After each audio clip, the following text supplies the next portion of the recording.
আমি একদিন উত্তরবঙ্গ থেকে মাহফিল করে যখন রাতের বেলায় ফিরতেছিলাম, গভীর রাত হয়ে গেছে বয়ান করতে করতে, রাত্র তখন 1:45 বাজে। তো মোহতামিম সাহেব হুজুর একটু মাদ্রাসাটা দেখা যান একটা নজর। তো হেফজখানার সামন দিয়ে আমার নিয়ে যেতেছে, লম্বা টিনের ঘর, নিচে ফ্লোর হলো মাটি, আহারে। অথচ হেফজখানায় রেজাল্ট ওই এলাকার ভিতরে সবচেয়ে সেরা।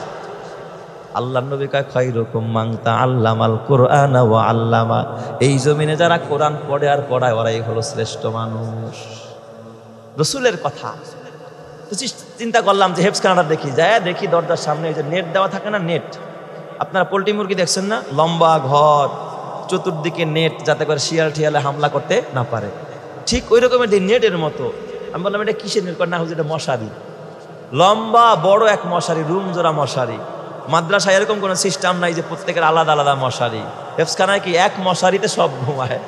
আমি তাকায় দেখি ছোট্ট ছোট্ট বাচ্চারা একটার গায়ের সাথে আরেকটার গা লাগা রয়েছে, কারো গা, কারো মাথা, কারো পা, কারো হাত, কারো পা। নিচের দিকে তাকায় দেখি পাতলা কার্পেট, যেই কার্পেটগুলো এই যে ছোট্ট পাতলা কার্পেট, বস্তা আছে না সালার মতো পাতলা কার্পেট, উপরে কেউ খাতা বিছাইছে, কারো গায়ে থেকে কম্বল সরে গেছে, অথচ কনকনে শীত, উত্তরবঙ্গে প্রচন্ড শীত। আমার দিলটা যেন একেবারে ভেঙে গেল। আমার মনটা বলল আল্লাহ, অথচ কত ধনী মানুষরা আছে, ছেলের জন্য আলাদা রুম, মেয়ের জন্য আলাদা রুম, জামাইয়ের আলাদা রুম, বিয়ের আলাদা রুম, পুত্রের আলাদা রুম, ছেলে একটা কলেজে পড়ে ওর আলাদা রুম, আলাদা খাট, আলাদা মশারি, আলাদা এ বাবা এসি লাগায়, আলাদা ফ্যান লাগায়, আলাদা জাজিম, আলাদা সোফা, আলাদা গাড়ি, আলাদা ড্রাইভার। অথচ যেই বাচ্চারা পৃথিবীর সেরা বাচ্চা, ওরা কত কষ্ট করে রাখবে। আলু ভর্তার ডাইলের পানি ছাড়া কপালে আর কিচ্ছু জুটে না। এমনও ছাত্র যায় মাঝে মাঝে। ওই দিন গতকাল আমার মাদ্রাসায় এক ভদ্রলোক কয়, হুজুর আপনার এতিম কয়জন আছে, ওদেরকে একটু খাবার দিন। আমি বললাম একেবারে যাদের মা বাপ নাই এমন হয়তো 30 জনের মতো হবে। ওই ভদ্রলোক তিনি 30টা প্যাকেট, তাও ওই যে কাচ্চি ডাইনি আছে না, খুব দামি জায়গায় অর্ডার করছে অনলাইন। তার মানে ওদের চিন্তা হলে এতিমগুলোর আমি একটু দামি জায়গার থেকে আইনা কাচ্চি বিরিয়ানি খাওয়াবো। এক প্যাকেটের দাম প্রায় 300-350 টাকা, নর্মাল না, কি ভালোটাই আর কি। আমি বললাম এই রকমের কেন? ছাত্র তো অনেক, তাই মাইসা ভাই যা খালি এতিমদেরকে খাওয়ানোরা কষ্ট পাবে না? এতিমদেরকে খাবার দিয়া দিস।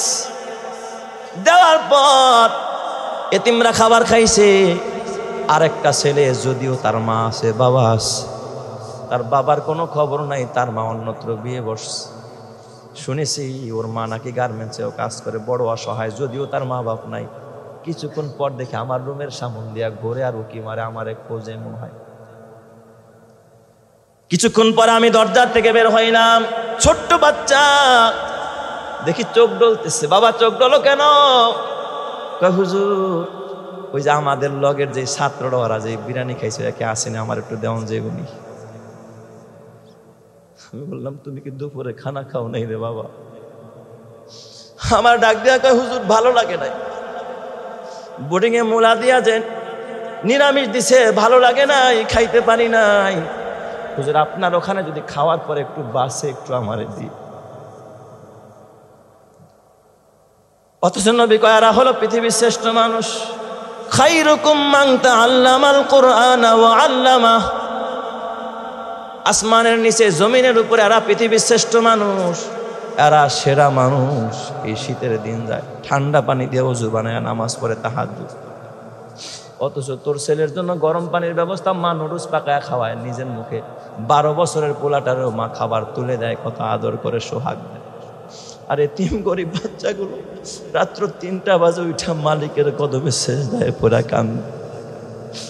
গরম পানি কি জিনিস চোখে দেখে না, নুডলস কি জিনিস চোখে দেখে না। এই এতিমদের খবর নিলি না বাবা, কপালটা পড়ে গেল রে। তুই যদি পারস মাঝে মাঝে এতিমদের আইসা বুকের মধ্যে মিলাইস, মাথায় হাত বোলাইস। আল্লাহর নবী কয় কেউ যদি এতিমের মাথায় হাত বোলায়, খাওয়াইলো না, শুধু মাথায় হাত বোলাইলো, যতটা চুলের গায়ে হাতের ছোঁয়া লাগলো, তার আমল নামায় আল্লাহ অতটা নেকি দান করে দিল। সুবহানাল্লাহ।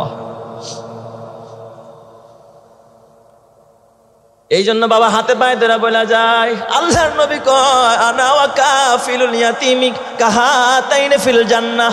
আমি মুহাম্মদ ওয়াদা দিলাম এই জমিনে যারা এতিমকে লালন পালন করবে, এই কওমি মাদ্রাসার বাচ্চাগুলোরে যারা লালন পালন করবে, ওরা এতিম মানুষ, ওরা গরিব মানুষ, অসহায় মানুষ। কারণ বাবা কলেজে পড়াইতে পারে না দেখেই তো এতিমখানায় দিয়ে দিছে। এখানে কোনো টাকা লাগে না, পয়সা লাগে না, আল্লাহর রস্তে খায়। পৃথিবীতে এমন কোনো স্কুল নাই যেখানে দেখবে এতিমরে ভর্তি করে, ফ্রি ভর্তি করার মতো কোনো ব্যবস্থা আমার জানা মতে নাই বাবা। কোথাও এতিমদের বেতন ফ্রি নাই, এতিমদের জন্য স্কুলে কোনো কোঠা নাই, এ বাবা কলেজে কোনো কোঠা নাই, কোনো স্যার নাই। কিন্তু আমার কওমি মাদ্রাসা এতিমদেরকে পা থেকে মাথা পর্যন্ত ফ্রি খাওয়ায়, ফ্রি ভর্তি করে। আর ওস্তাদরা সালানিয়া রাস্তায় রাস্তায় দৌড়ায়, আর তুমি ওই ওস্তাদরে গালি দাও। তোমার মতো কপাল পোড়া নাফরমানার জমিনে কেউ নাই, কথা ঠিক কিনা? ওরা এতিম পালে, ওস্তাদরা এতিম পালে। এই জন্য নবী আমার বলে, আনা ওয়া কাফিলুল ইয়াতিমি কাহাতাইনি ফিল জান্নাহ। এই জগতে যারা এতিম পালে, এতিমরে যারা লালন পালন করে, আমি মুহাম্মদ ওয়াদা দিলাম ওই মানুষটারে নিয়ে আমি মুহাম্মদ একই জান্নাতের ভিতরে থাকবো। জোরে কান্না আল্লাহু আকবার, আর জোরে কান্না আল্লাহু আকবার। নবী নবী করে আর কত কাল আমি কাঁদব, নবী নবী করে আর কত কাল আমি কাঁদব। আপন নয়নে কবে জানি, আপন নয়নে কবে জানি মায়ার নবীকে আমি দেখব। নবী নবী করে আর কত কাল আমি কাঁদব, নবী নবী বলে আর কত কাল আমি কাঁদব। আল্লাহ ওই নবীর দিদার নসিব করো। জোরে কন আমিন, আরো জোরে কন্যা আমিন। আমার বাজান খুব খেয়াল করেন, বলছিলাম তিন প্রকারের মানুষ হাসরের ময়দানে কার সাথে জান্নাতে থাকবে? জোরে কন্যা কার সাথে? নবীর সাথে জান্নাতে থাকবে। এক নম্বরে মান কল্লা মালুহু ওয়া কাসুরা আয়ালুহু, যার মাল কম পরিবার বেশি।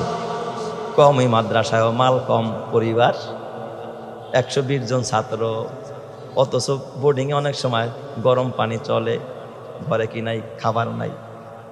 মাঝে মধ্যে আমাদের মাদ্রাসার বোর্ডিং সুপার ফোন দিয়া কয়, হুজুর আজকে দুপুরের খাবার নাই। 100-150 মানুষ খাবে, সকালবেলা ফোন দিছে দুপুরের কি নাই, খাবার নাই। আপনার ঘরে যদি বাবা যেদিন থাকেন 3 জন মাত্র ফ্যামিলি মেম্বার, একদিনের খাবার না থাকলে আপনার হুঁশ থাকে না। কি থাকে না? হুঁশ থাকে না। হালাল হারাম বুঝেন না, তখন যা খুশি তাই করতে নাই যান। অথচ এতিমখানা মাদ্রাসাগুলোর খবর নেন, এমনও দিন যায় গরম পানি বসাইছে, এখনো চাউল দিতে পারে নাই চুলায়। দোয়া করলাম আল্লাহ রব্বুল আলামিন, মাঝে মাঝে পেরেশান হয়ে যায়, সফরে থাকি রব্বুল আলামিন। যারা নাইট ক্লাবে রাত কাটায় তারাও খায়, আল্লাহ যারা গান বাজনা করে তাদেরকেও খাওয়াও, যারা এই সমস্ত ক্লাবে ক্লাবে দৌড়ায় তাদেরকেও খাওয়াও। আর তোমার প্রতিনিধি যাদেরকে তুমি বানাইছো তোমার প্রতিনিধি হিসাবে, আল্লাহ ওয়ারাসাতুল আম্বিয়ারা কি না খায়া থাকবে? আল্লাহ তুমি ব্যবস্থা করে দাও, কারে দিয়া করাইবা আমি জানি না। ভাবতে থাকি, একদিন ভাবতেছিলাম গাড়িতে বৈশা, হঠাৎ দেখি কে যেন ফোন করছে, ফরিদি সাহেব কোথায় আছেন? আমি বললাম প্রোগ্রামে আছে অমুক জায়গায়। হুজুর নিয়ত করছিলাম আজকে 5 বস্তা চাউল পাঠাবো মাদ্রাসা। সুবহানাল্লাহ বলবেন না সবাই? আরো জোরে কন্যা আল্লাহু আকবার। মাঝে মাঝে দেখি বোর্ডিং এ চাউল নাই, ছাত্রদের বড় কঠিন অবস্থা। অনেক সময় মুহতামিম সাহেব পেরেশান হয়ে যায়, শেয়ার করে হুজুর কিচ্ছু নাই। একদিন জুমার রাত আমি বললাম, হুজুর মানুষের কাছে চাইয়া লাভ নাই, আজকে তাহাজ্জুদের আমল করেন। গভীর রাত, বৃহস্পতিবার মানে জুমার রাত, ছাত্রদেরকে উঠায়া দেন। ছাত্ররা দোয়া করছে। পরের দিন শুক্রবার সকালবেলায় বিশ্বাস করেন আমি তাকায় দেখি ফজরের পর কিছুক্ষণ পর দেখি এত বড় 2টা ছাগল আসছে, দুটোটা আকিকার ছাগল, এক একটার ভিতরে গোস্ত হয়েছে 30 কেজি করে, হাট্টা গাট্টা 2 ছাগল। আমি বললাম বাজান দেখছো তুমি তো তাহাজ্জুদের কত পাওয়ার। সুবহানাল্লাহ জোরে কোন সবাই। এই জন্য যুবক ভাই ও বুড়া বাবা, মান কল্লা মালুহু ওয়া কাসুরা আয়ালুহু, মাল কম পরিবারের সংখ্যা বেশি, এটা হলো 1 নাম্বার। কিন্তু সে গুনাহ করে না, অন্যায় করে না, অবৈধ পথে কামায় না। এই মাদ্রাসার ছাত্ররা কোনোদিন চুরি করে খাইছেনি?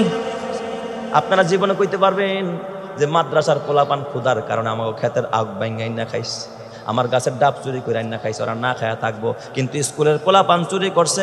এ বাবা এমনও চোর আছে যে ডাব গাছে ওইটার নামতে পারে নাই, 999 কল দিয়া তারপরে ফায়ার সার্ভিস দিয়া নামছে। কথা কয় না কে? দেখেন নাই গত 6 মাস আগে এক ভিডিও বের হয়েছে এরকম, চোর যায় গাছের আগায় উঠছে, এখন আর নামতে পারে না, পরে 999 কল দিচ্ছে, পরে পুলিশ আইসা চোর রে উদ্ধার করছে। জীবনে কোনোদিন মাদ্রাসার বাচ্চারা যারা না খায়া থাকতে রাজি, তারপরে পরের গাছেরটা ধরতে রাজি নাই। এ যুবক ভাই, ও বুড়া বাবা, হাতে পায়ে ধরা বলা যায় 2 নম্বর আমল হলো হাসুনাত সালাতুহু, না খায়া থাকে কিন্তু নামাজ সুন্দর। নামাজ কি সুন্দর? ও হাসুনাত সালাতুহু, যার নামাজ যত সুন্দর তার ঈমান তত সুন্দর, যার ঈমান যত সুন্দর তার জান্নাত তত সুন্দর। সুবহানাল্লাহ কোন সবাই। এখন আমাদের নামাজ কি সুন্দর নাকি? নামাজে ঢুকলে বের হওয়ার লেগে পাগল হয়ে যায়, নামাজে ঢুকলে বের হওয়ার জন্য পাগল হয়ে যায়। কার আগে কে বের হবে, লাফালাফি করে বের হইতে চায় মসজিদ থেকে, নামাজ থেকে বের হওয়ার জন্য পাগল হয়ে যায়। এ নবীর উম্মতেরা, আল্লাহর নবী মাঝে মাঝে এমন নামাজ পড়তেন, সাহাবায়ে কেরাম বলেন নবীজি এমন লম্বা সেজদা দিতেন, কোনো নড়াচড়া নাই। মাঝে মাঝে এই পাখিরা ঈশা নবীর পিঠের মধ্যে বসে থাকতো। সাহাবীরা বলেন আমরা মনে মনে ভাবতাম মনে হয় নবী দুনিয়ায় নাই, নবী ইন্তেকাল করেছে। এমনভাবে সেজদা দিছেন, নবী নড়াচড়া নাই। এক সেজদায় নবীজি ঘন্টার পর ঘন্টা কাটায়া দিছেন। রবের কদমে সেজদা দিয়া তারা মজা পাইছে।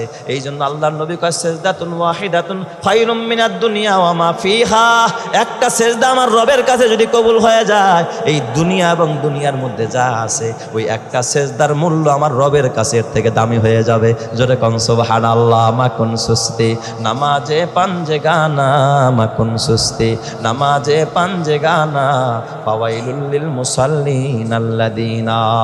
এই জন্য বাবা দৃঢ় শিস্তে নামাজ পড়ো, আল্লাহর মহব্বতে নামাজ পড়ো। আকিমিস সালাতা লিযিকরি, আল্লাহ বলে আমাকে স্মরণ করে নামাজ পড়ো, আমার কথা মনে করে নামাজ পড়ো। কেউ যদি আল্লাহকে মনে করে নামাজ পড়তে পারে, ওই নামাজ তাকে দুনিয়াতেও শান্তি দিবে, পরকালেও তাকে জান্নাত দিবে। জোরে কান সুবহানাল্লাহ। আল্লাহ পারে কি পারে না? কয় হুজুর এত মনোযোগ দিয়ে নামাজ পড়বো কেমনে? গরু বাছুর বাড়ি করতে হয় না, খেত খামারে একটু যাইতে হয় না, আমাদের সংসার দেখা লাগে না, এই জন্য আমরা এত সুস্থতার সাথে নামাজ পড়তে পারি। একটা ছোট্ট গল্প বলবো, নি কষ্ট হবে না আপনাদের, একটু খেয়াল করেন। 3 বন্ধু গেছে ঘুরতে এক জায়গায়, জীবনে যায় নাই, নতুন ট্রেন চালু হয়েছে, শহরে গেছে, শহর দেখবে, ট্রেনের ছাদে উঠে গেছে।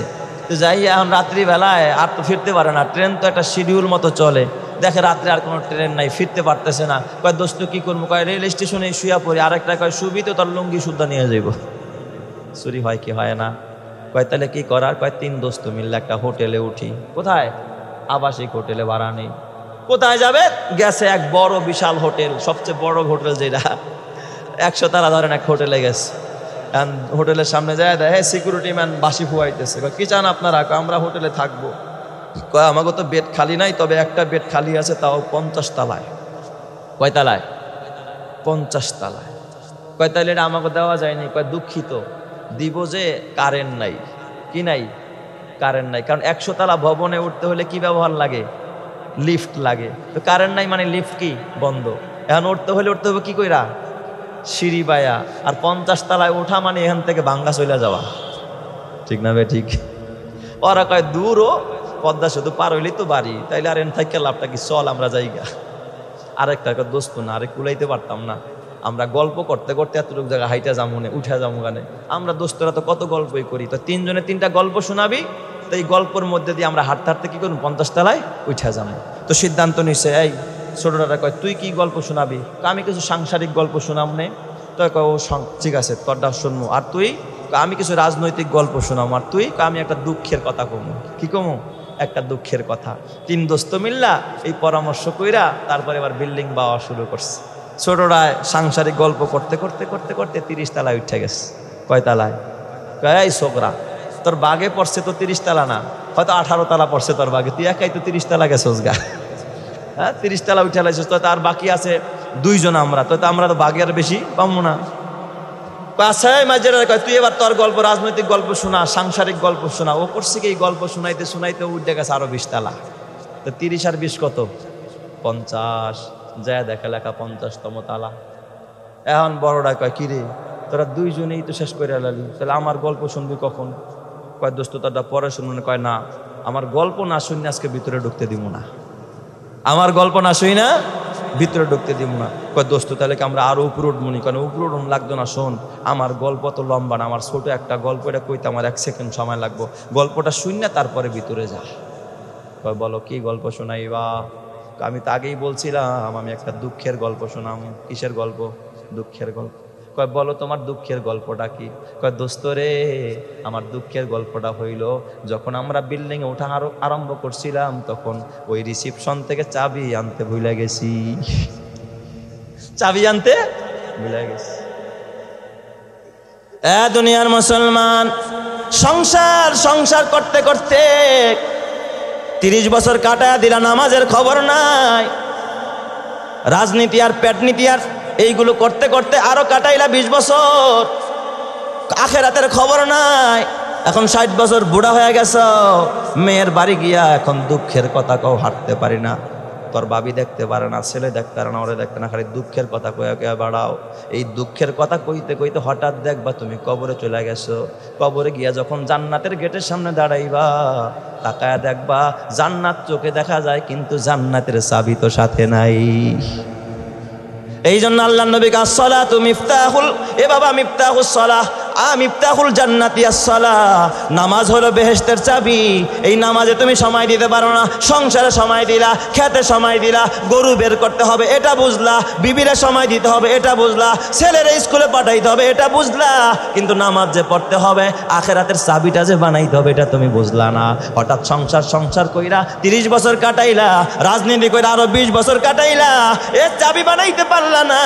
কবরে গিয়া যখন দেখবা জান্নাতের চাবি নাই, তখন তোমাকে জাহান্নাম ছাড়া কোনো গতি নাই। কথা ঠিক না ব্যাটিক? জোরে কন। দুচি জাদ মীরা কাশাদ জোরে জোর, দুচি জাদ মীরা কাশাদ জোরে জোর, একে আবদানা দেগার খাকে গোর। তাহলে বলছিলাম নবীর সাথে জান্নাতে থাকতে হলে কয় আমল করতে হবে? সবাই কয় না 3 আমল করতে হবে। 1 নম্বর আমলের নাম হলো, এ বাবা যার সম্পদ কম, পরিবারের সদস্য বেশি, তারপরও সবর করে, তারপরও গুনাহ করে না, হারাম পথে মাল কামায় না, সে হলো গরিব। 2 নম্বর আমল, ওয়া হাসনাত সালাতুহু, যার নামাজ বড় সুন্দর, নামাজ ছাড়ে না, নামাজ ধীরস্থিরতার সাথে পড়ে, নামাজ খুশুর সাথে আদায় করে, ওই নামাজ তারে দুনিয়াতেও শান্তি দিবে, আখেরাতেও তারে মুক্তি দিয়া দিবে। জোরে কোন সুবহানাল্লাহ। আর ওই মানুষটাকে আমার নবীর সাথী বানায়া দিবে, সুবহানাল্লাহ। আর 3 নম্বর আমল হলো ওয়ালাম ইয়াগতাবিল মুসলিমিন, ওই মানুষটা জীবনেও কোনো মুসলমানের গীবাত করে না। কি করে না? মুসলমানের গীবাত করে না। এখন তো আমাদের গীবাত হয়ে গেছে ঘিবাত, ঠিক না ভাই? ঠিক। 4 দোকানে গীবাত, এখন রাজনীতিতে গীবাত, ঘরেও গীবাত, দোকানেও গীবাত, বিদ্যালয়েও গীবাত, এই বাবা ডাক্তারখানায়ও গীবাত, সব জায়গার ভিতরে গীবাত। আর এখন চায়ের স্টল হইলো বর্তমানে গীবাতের একটা পাওয়ার হাউস, ঠিক না ভাই? ঠিক। গীবাত ছাড়া আমাদের কিচ্ছু চলে না। আল্লাহর নবী কয় খবরদার এ উম্মত খবরদার, ওয়াইলুল লিকুল্লি হুমাজাতিল লুমাজা আল্লাযী জামা মালাও ওয়া আদ্দাদা। আল্লাহ পাক সূরা হুমাজার ভিতরে বলে 3 প্রকারের মানুষের জন্য জাহান্নাম। 1 প্রকারে হলো হুমাজা, 2 নম্বরে লুমাজা, 3 নম্বরে যারা মাল জমায় নিজেও খায় না, আল্লাহর রাস্তায়ও দান করে না, এদের জন্য জাহান্নাম। হুমাজা মানে যে মানুষের অগোচরে গীবাত করে, আর লুমাজা মানে যে মানুষের সামনে গীবাত করে। এই ফকির বলা, আমার বাড়ির ফ্যান না খাইলে তো তোর মায়ে বাঁচতো না, বাপে বাঁচতো না, আজকে আমি তোরে ডাকি তোরে পাই না। এই রকমের গীবাতকারী মানুষকে লজ্জা দেনেওয়ালা সমাজে আছে না নাই? কামলা চাইছি, কামলা দেশ না, অথচ তোর 14 গোষ্ঠী বাচ্চা আমার বাড়ির ফ্যান খাইয়া, এমন খোটা দেনেওয়ালা সমাজের মধ্যে আছে না নাই? খবরদার, এই জন্য হুমাজাও জাহান্নামী, লুমাজাও জাহান্নামী। আল্লাযী জামা মালাও ওয়া আদ্দাদা, যারা মাল জমায় আর খালি গণনা করে। সোনালী ব্যাংকে কয় হাজার, রূপালী ব্যাংকে কয় লাখ, জনতায় আছে কয় লাখ, নিজেও খায় না, পরিবারেরও খাওয়ায় না। আরে বাবা তুই দান যদি নাও করতে পারোস, তুই নিজে খা, পরিবারের খাওয়া, ছেলেরে খাওয়া, বিবিরে খাওয়া। বিবিরে দামি একটা 3 পিস কিনে দে, বিবি যদি খুশি হয়ে যায়, কসম আল্লাহর, এর সোয়াব আল্লাহ তোর আমল নামায় দিয়া দিবে। সুবহানাল্লাহ। এটাও দানের সোয়াব। অনেকে আছে বান্ডিল গনে বাজারে গেলে পুঁটি মাছের বেশি কেনার মতো শক্তি আর হয় না। তোর কাছে পুঁটি মাছ ভালো লাগে, তোর এই 5 বছরের পোলা কি পুঁটি মাছ খাইতে পারে? তুই যদি একটা বড় বোয়াল মাছ নিতি, তোর পোলাটাই দেখলে দৌড়াইতো ঘরের একবার ঘরে যাইতো, একবার বাইরে যাইতো, উঠান দিয়া দৌড় মারতো 3টা। এটা আনন্দের দৌড়। বাবা আমার পুঁটি মাছ আনে নাই, বাবা বোয়াল মাছ আনছে, কাঁঠাল বড় একটা আনছে, বাবা আমার আম আনছে 5 কেজি, লিচু আনছে আমার জন্য, আমার বাবা চকলেট আনছে। দেখবা অন্যান্য পোলা মানের সাথে দৌড়ায়, আর তুই খালি হাতে ঘরে ঢুকছোস, বাবারে যখন ডাক দাস পোলায় কাছে আসে না, ভিতরে রাগ রাগ ভাব। তার মানে পোলাটাই বেজার হয়ে গেছে, আরশের মালিক বেজার হয়ে গেছে। আল্লাহ কয় নিজে খাস না খাস, এ কপাল পোড়া দান না করস, নিজে খা, বিবিরে খাওয়া, আরে পোলা পান্ডে খাওয়া, এটাও দানের সওয়াব। এমন কপাল পোড়া আসে না নাই? খালি সম্পদ জমায়, পোলা পান্ডিরও খাওয়ায় না। আর কপাল পরে বাজারে গিয়া দুধ বেচা তারপর আকিস বিড়ি খায়, আসে না নাই? ভালো পবিত্র জিনিস বাজারে নিয়ে একেবারে 3 কেজি দুধ হয়েছে, 3 কেজির 3.5 কেজি বানায় বেচছে। বিড়ি আনছে 1 কার্টুন 12 প্যাকেট, আবার দেখবেন সাথে আবার মেয়াসও আনছে। ঘরের দরজায় বসে হালাল জিনিস বেচা হারাম জিনিস ঘরে আইনে এখন খায় আর কুকুর কুকুর কাশে। বিড়ি খাইছিস, তোর জবান নষ্ট হয়ে গেছে, মুখে গন্ধ, তোর অন্যায়, আর তোর চাদরে গন্ধ, তোর কাপড়ে গন্ধ, তোর দেহের ভিতরে গন্ধ।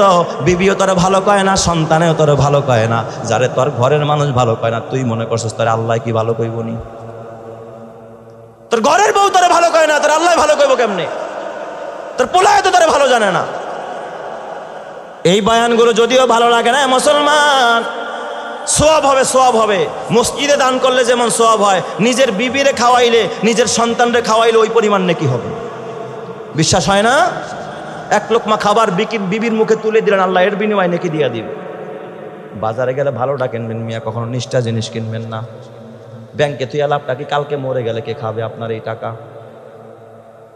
আল্লাযী জামা মালাও ওয়া আদ্দাদা। এই জন্য নবী কয় জামাইয়াউমাল কিয়ামাতি হাকাদা। ওই ব্যক্তি এই 3 কাজ যারা করবে, 1 নাম্বার যেই ব্যক্তির পরিবারের সদস্য বেশি, মাল কম কিন্তু গুনাহ করে না। আর 2 নম্বর ওই ব্যক্তি যেই ব্যক্তির নামাজ বড় সুন্দর। আর 3 নম্বরে ওই ব্যক্তি ওয়ালাম ইয়াগতাবিল মুসলিমিন, যে কারো গীবাত করে না। জামাইয়াউমাল কিয়ামাতি হাকাযা। নবীজি এবার আঙ্গুল 2টা মিলে একটা, আমার 2 আঙ্গুল যেমন পাশাপাশি, ওই মানুষটা আমি মুহাম্মদের সাথে একই জান্নাতে থাকবে। সুবহানাল্লাহ।